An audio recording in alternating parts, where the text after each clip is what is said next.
Sean Ellie here with me, and we're going to be looking at the top table game for the Swiss of round 4.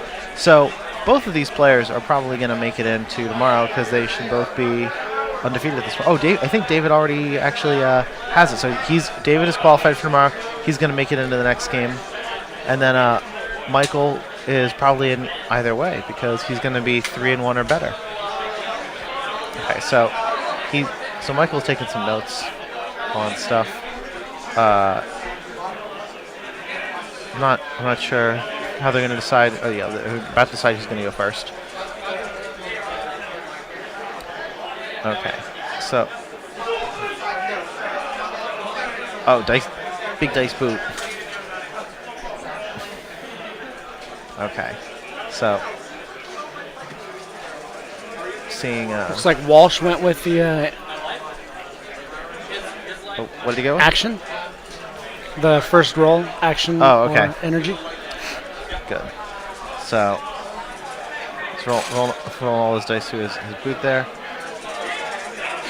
Okay, so mask, shield. Oh, so he can buy anything he wants because he got all the different energies at this point. But looks like he's gonna go Zarina, you think? He might have to. Usually, yeah. I think he's gonna re-roll those non-mask. Reroll the non-mask. Possibly. And hope to get Psylocke instead. Or not.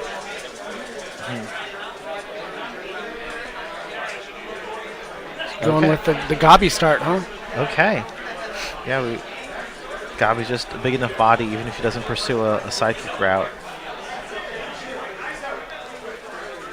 So, Michael's team doesn't really have anything on it that is beyond uncanny. I've seen a little bit of that today. It's surprising to me. It still wins. It still wins. Has enough good stuff. So, Michael's buying a Cerebro. Not a fan of Cerebro myself. Makes Gabi cost money. Yeah, makes Gabi cost money.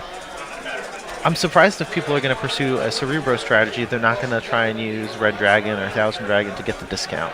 Especially Red Dragon with it dealing the extra damage. Like, reward yourself. Yeah. You got to devote a slot to that, though. It's the hard part. It is a slot. I think I'm pretty big on commitment. Like, pick something you want to do and do it really well. But if it's good enough, yeah, I guess you don't even need to. So, I think it's not force move. It's going to come up in a sec. It might be distraction. That would make you happy. Yeah, there it is. Distraction. So, distraction and force beam are the basic actions that Michael brought. I think he's got some Gabi hate, basically. He's got the Venom, he's got the Force Beam, Cerebro. Let's see what he goes next. So,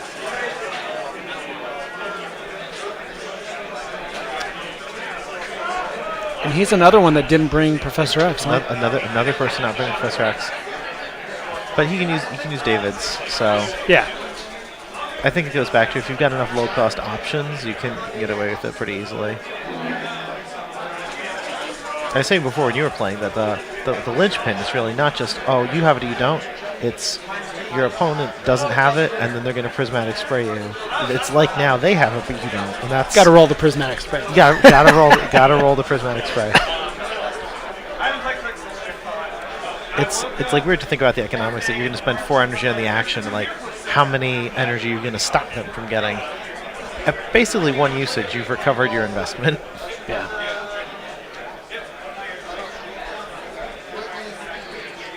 So, David doesn't have a way to get rid of Cerebro. I don't know that that's something I'm like especially concerned about if I'm him, but I think as long as he keeps the ramp up how he is, I don't think that's a big concern. Yeah. I mean, so is that which Wolverine is that? Is that Wild Boy? It's the one that the +4/+4 one. +4/+4 if blocked?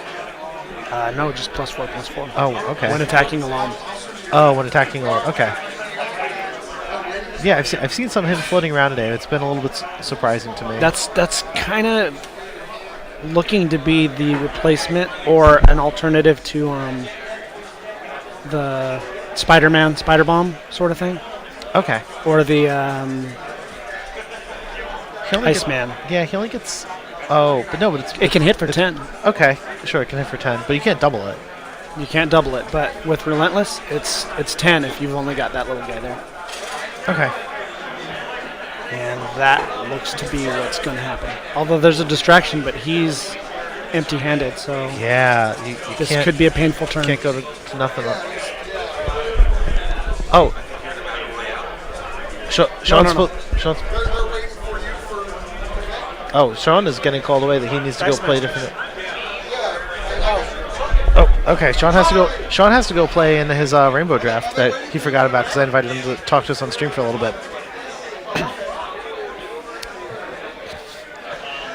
So, yeah, but Sean shed an important light on that situation for us. That hey, that Wolverine is going to be doing some extra damage and catching people off guard.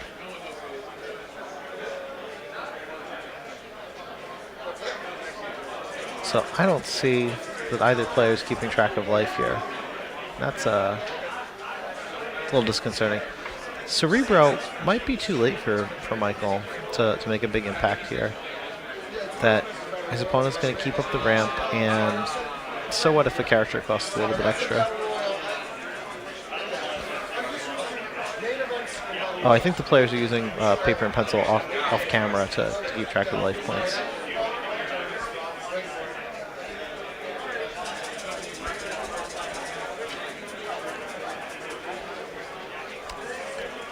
So this is a who's the beatdown situation that Michael has to try and decide.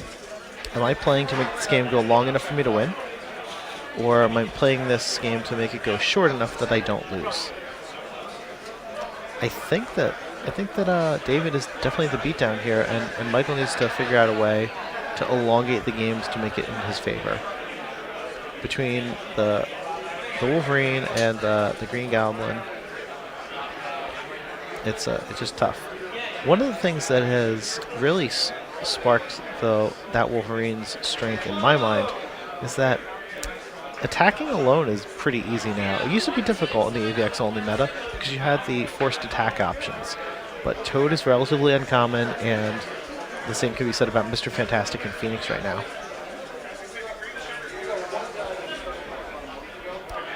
So Michael is weighing out his energy options, and really he's not sure where to put that Cerebro.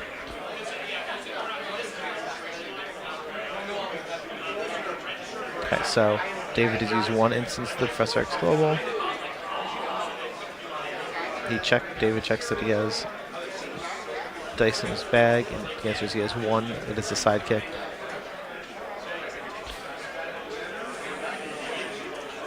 Okay, so David is going to roll exactly all of his dice next turn.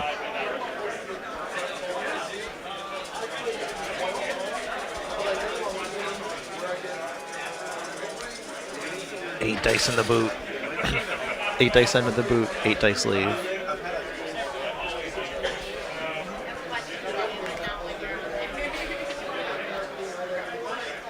Okay, so is Wolverine gonna cruise control here? So David shakes up the dice, rolls them through the boot. One of the difficult things for me about Wolverine is that he's just relatively expensive to field. He's worth it, but it's a cost you gotta prepare yourself for.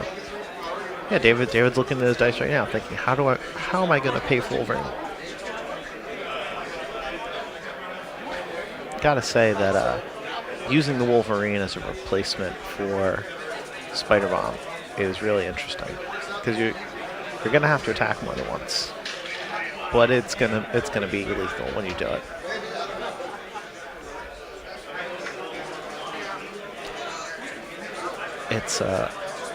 the analogous thinking that goes on with situations like that is really incredible. That players say, hey, there was an errata, there was a ban, there was a metagame shift, that ABC doesn't work anymore. And then somebody comes out and says, well, you know what? XYZ is just as good. Or what if there was a way to shortcut this because of other metagame shifts? So David is thinking about what he's going to do next. So David buys a die, and he's getting ready to use Wolverine again. Oh no, so he passes priority, and his opponent uses Press X's Global twice, using the 2 mask energy from Cerebro. And I think that David was hoping his opponent would use all of his energy. And in fact, there's...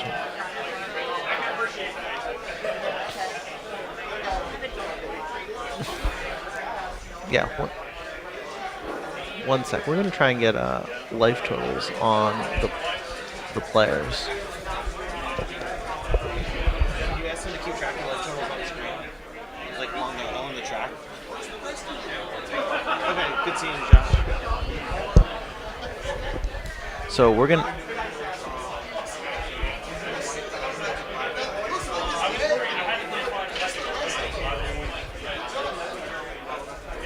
So there's just some conversation.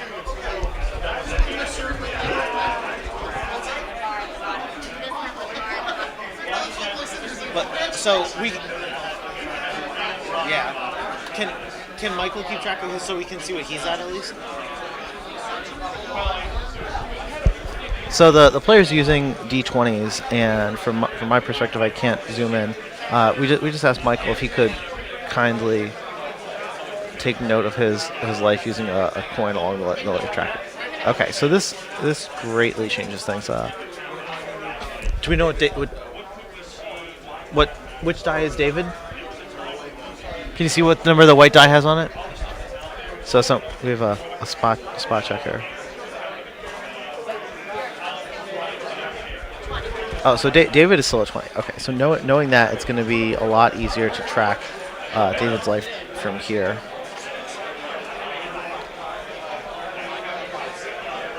Okay.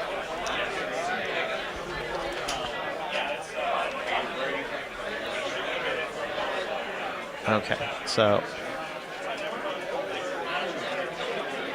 let's see what Michael's doing. So okay, so we're looking at 7 versus 20 here.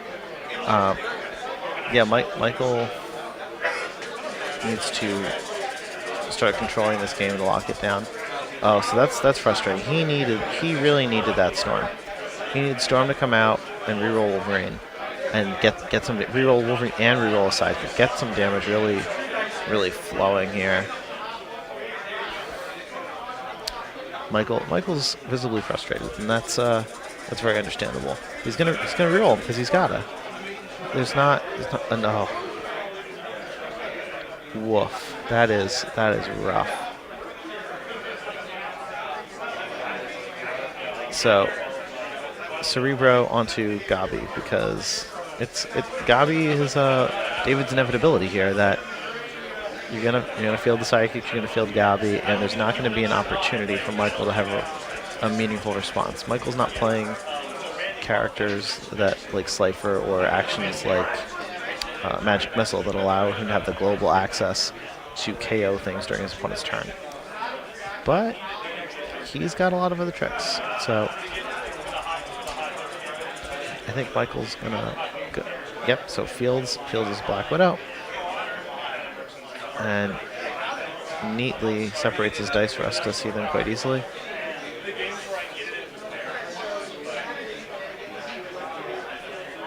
Okay, he purchases a Quanon the Assassin die. So Quanon is going to be another control trigger for Michael. What's so great about Quanon is that she's super strong late game, super strong early game, but in very different ways. Early game, She's that easy-to-buy character that's going to get you better dice in your bag. And late game, you have the option of flexing that additional cost. Okay. So. Okay. So. Okay. So David's down to 18 due to the direct damage from Black Widow. Michael used distraction after, so that's a nice interaction. It's a nice combo. It ends up meaning that after the attack is not blocked or blocked, you can just pull on back the Black Widow, and she's ready to do the 2 damage again next turn. Okay, so David has rolled his dice through his boot.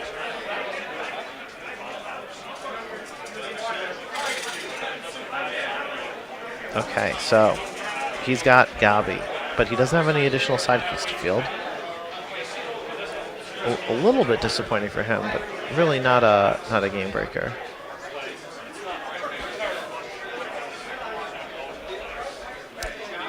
Okay, so two to David. So David's at 5. Every damage counts at this stage of the game.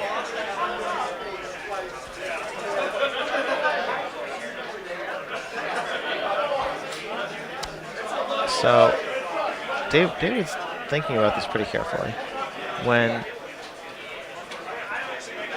it seems like it could be a little bit of a slam dunk. Michael's checking his bag. Okay, so David's going to use a bolt to make someone's attack better.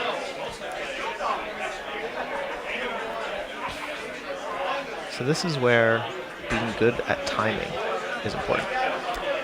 David could use 3 masks. Oh, okay, so I don't think David is committing to winning this turn.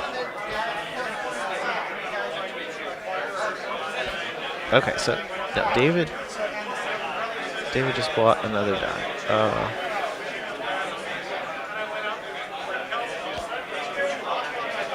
I'm actually a little uncertain what David's going for here. So I thought that David was going to try and push for game here. He would disable 3 of Michael's blockers, and then Michael could distract one of David's attackers, but I don't think it would be enough. But David's taking a different path. David has bought a Black Widow die, and he passes priority at the end of his main step. So now David's going to declare attackers. Nope. What is he just passing turn? Yeah, so David just passed his turn. I'm a little confused by that. We might have a chance to talk to him about that later.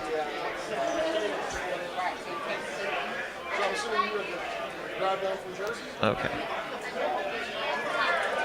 Okay. Michael's gonna shake it up. Again, he misses the storm. That's so rough.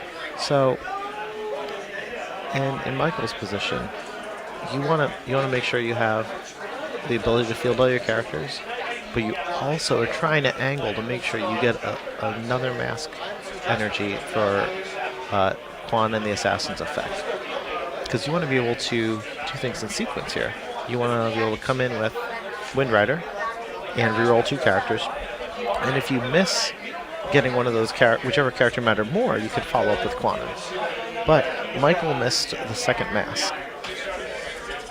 So David is going to put his dice through the boot, and he gets one character. He gets Wolverine back, and he loses the sidekick, which is probability-wise kind of what you'd expect. But it does put David down to 16, and this is the chipping away that Michael's going to need to do to last and make it to the long game. So now, when Michael fields Quantum, he doesn't have the mask energies to use her effect. He's going to use a shield for Resurrection.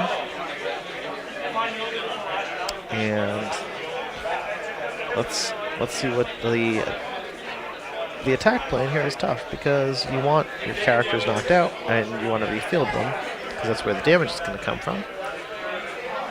So David is doing all of this at the end of Michael's main step. It's going to make sure that Michael's options are a bit more limited in terms of just ending the turn to deny David energy. That's a very, very valid approach in this scenario. You just say, wow, you know what? They let me go to my attack step? Nope, I won't.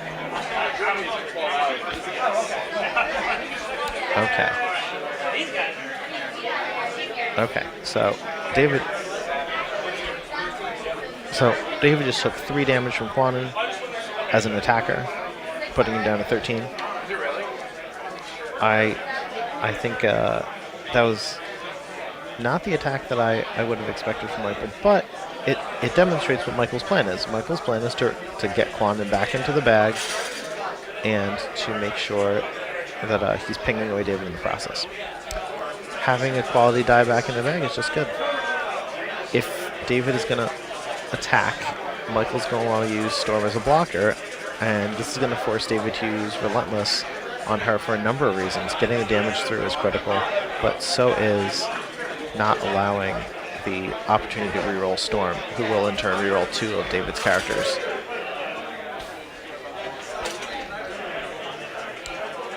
Okay.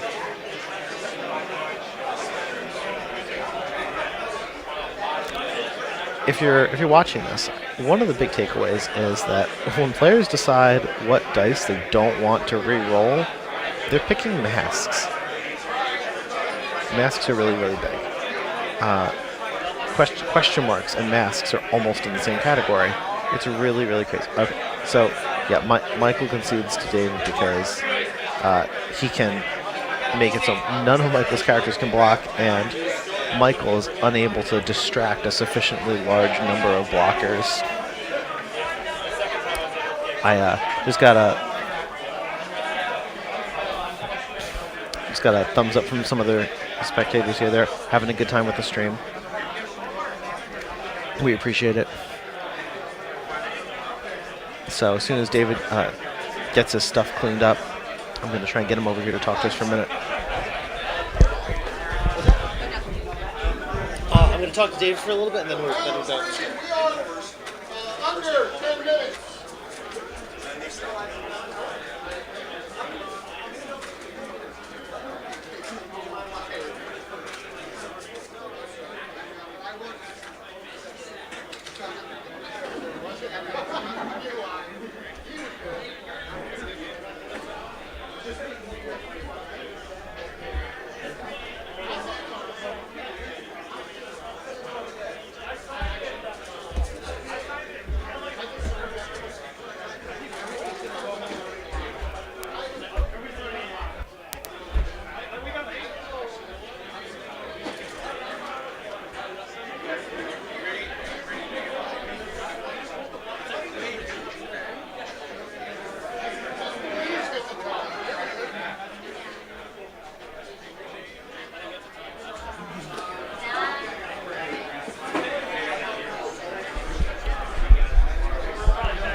So this was the last round for this event.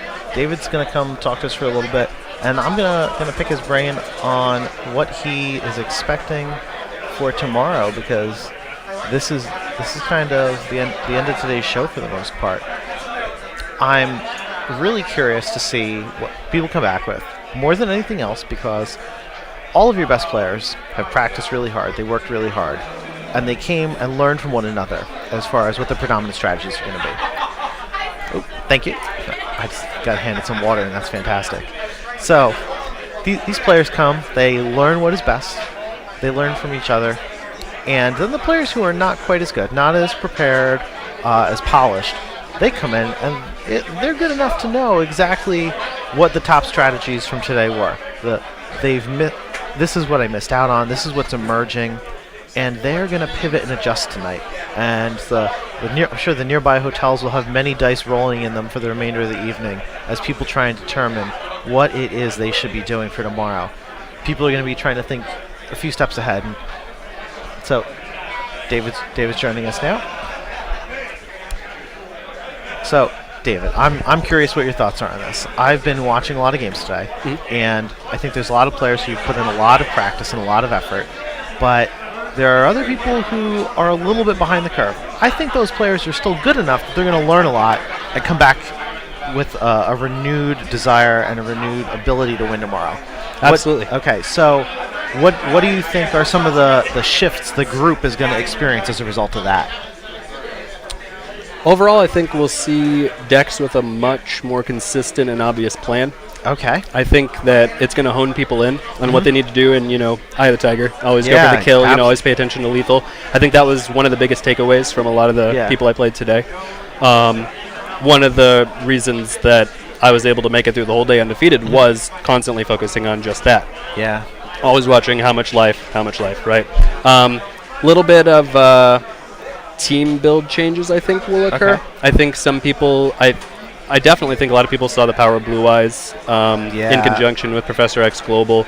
The economy turns are able to pretty much win you the game if the other person's not using it efficiently. Back to your point, I think that's exactly it. I think people are going to learn how to keep their economy up better, and I think tomorrow we're going to see much more concise games between economy and, again, paying attention to lethal at all times. So. Absolutely. So you spoke about consistency, and I am an enormous fan of consistency, but a lot of other players I've spoken with have talked about flexibility. Sure. And I think there's this weird mix where they're the same thing in Dice Masters, because at the low energy in those economy turns, if I roll all shields, I want to be able to have a buy. If I roll dumbly to some extent, I want to have something to do. Sure. And so at the low cost, you had Zarina, you had Green Goblin, you had Psylocke. Yeah. So in a world where you roll four wilds, what do you buy?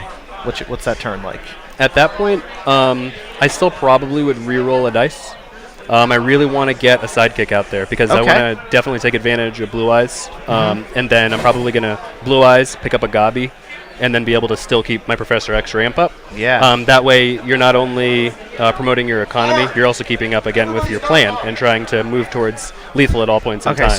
So turn one, your ideal roll is actually 3 wilds and a sidekick. Depending on what your opponent's going to do, you'll make your purchases. Absolutely. Yep. Very, very interesting. I hadn't thought about that so much. Yeah, I think that at that point you get double 2-for-1. You're getting the 2-for-1 to prep over from Blue Eyes, then you're going to get your full PXG after that. You're rolling so many dice so fast. Absolutely. Yeah, it just really adds up really, really quick. So what are your thoughts on the prismatic spray that we saw earlier? That I'm going to shut off my opponent's Professor X. It's pretty good. I've playtested against it a lot. It can be detrimental if you're unprepared. Yeah, I should say it is detrimental if you're unprepared. I agree with that. The one thing that I see a lot of players missing is just a PXG on your turn. Make sure and fill up your used pile beforehand. Buy those cheap Serenas. Keep put, or again, whatever you got to do to keep your used pretty full. And then when you see that go into bag or prep, and that spray is going to get rolled, PXG on your turn at least once. Yeah. And then honestly, you really never drop your ramp at that point. The other thing is Blue Eyes as well. Again, I know I keep saying that, but it's really what it comes down to. I'm an enormous fan of Blue Eyes. I've been talking about a lot on the stream today how much I like Blue Eyes, how much I wished it was on some teams and it wasn't. And people try to talk me off the ledge that it's not that good. You're giving up some of their options.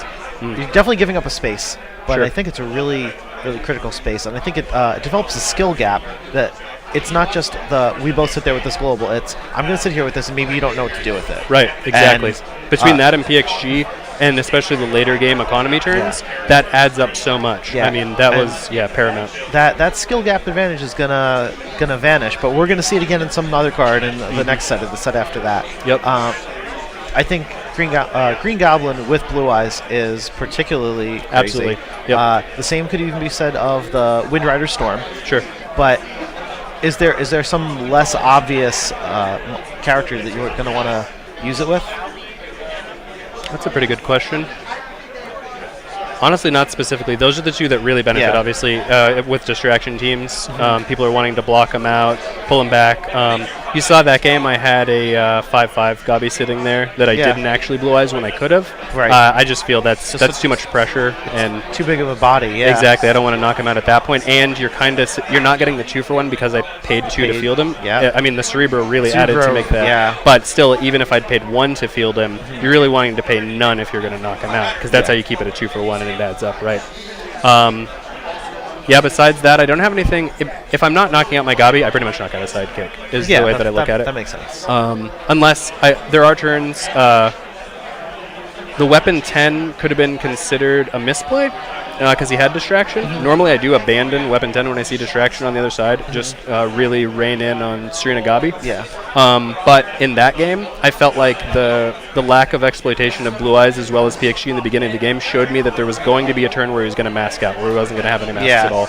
And so I was pretty much just waiting to make that happen. So weapon 10, I think you're the second person I've seen with it today. I was pretty surprised to see it make such an appearance. What got you started on weapon 10? So I used to be a really big Spider Bomb player. Okay. That was one of my first decks that I built. I really love to play the deck. Since the errata and the change, I really feel like weapon 10 is the new Spider Bomb. It's the same effect. You need to have him unblocked, get the people out of the way. Obviously, if he gets distracted, it doesn't happen. But tomorrow there may be some surprises in store for just that. A couple of tweaks to the deck. I held a couple of things back today that will help with that and make it really not matter as much. So you basically need to make him go through twice instead of once with Spider Bomb? Sure. Honestly, I look at him just like Spider Bomb. I'm only trying to get him through once. I don't worry about it after that. If I get him through once, I've set such a huge tempo play at that point. My opponent's reeling. They're worrying about, especially if they have distraction, worry about keeping too many masks. If you saw in that game, he kind of stopped buying eventually. A lot of times, a lot of masks were getting saved, because he had to keep it. Otherwise, the pressure was just, unstoppable. Great. Yeah. Yep. So the way that I look at it is, you force in that 9 or 10 or 12, or lots and lots of damage, really easy. And then you think of the economy of that. That was that much damage for 4. Even Spider Bomb was that much damage for 6. Yeah. So honestly, that's the most efficient card. And honestly, I'm just going to say it. I'm not too worried about it. But Doom Caliber Knight. I mean, as soon as you had Doom Caliber Knight, he was the reason that that Spider Bomb was better than Weapon 10 previously. I agree. Yeah. Yeah. Now that you have the way to turn off the distraction when you need, still have the Relentless in there. We didn't see any Hulk buys in that game because I just didn't feel it necessary. But a lot of times you get the Hulk in the way. You're able to proc him in some way, blow up their board, get the Weapon 10 through pretty easy. And it's just, the pressure for 4 is just unbeatable. It's just great value. And I'm all about consistency and value in the game. And there's nothing better right now, in my opinion, than Weapon 10. So. Glad to hear that Wolverine is seeing some love. Oh yeah, my first favorite people card. who really like him. Yeah. Yep, I love him. That was my first favorite. When I first started playing the game, I walked up and I said, "Watch, I'm going to make a really good deck out of this card." And then I learned the distraction game. Again, it was before Yu-Gi-Oh. Learned the distraction game a bit, and I said, "Okay, I see why he's not the best." As soon as I read that Doom Caliber Knight Global, I was like, "Here we go. Let's go." Yep, we're on. Yep, exactly. Yep, so much damage so quick. So yeah, you add that to things like Serena and Gabi that can just chip damage no problem, direct all the time. It adds up so quick. The tempo, the pressure. It's why I went 8-0 today. It's really hard to get away from that. Yeah, so David was undefeated in the first qualifier, and then the second one he just wanted to get some more games and get some more practice. And I'm sure that everyone enjoyed playing against you and getting the chance to practice against someone who's done so well. Yeah. So thanks for joining us. We'll see you tomorrow. For sure. Yeah. Take care. Good stuff. So for those of you watching, we're going to be starting up tomorrow at 10 a.m. And so there were some registration and technical delays today. In the event that happens tomorrow, we're going to make an attempt to get the stream going, even if it means that it's just people talking about their Dice Masters experience this weekend or the things that help them get ready and other things that we hope are interesting to you guys, as well as maybe a fun game or two. But in an even better scenario, we're going to start as close to on time as possible.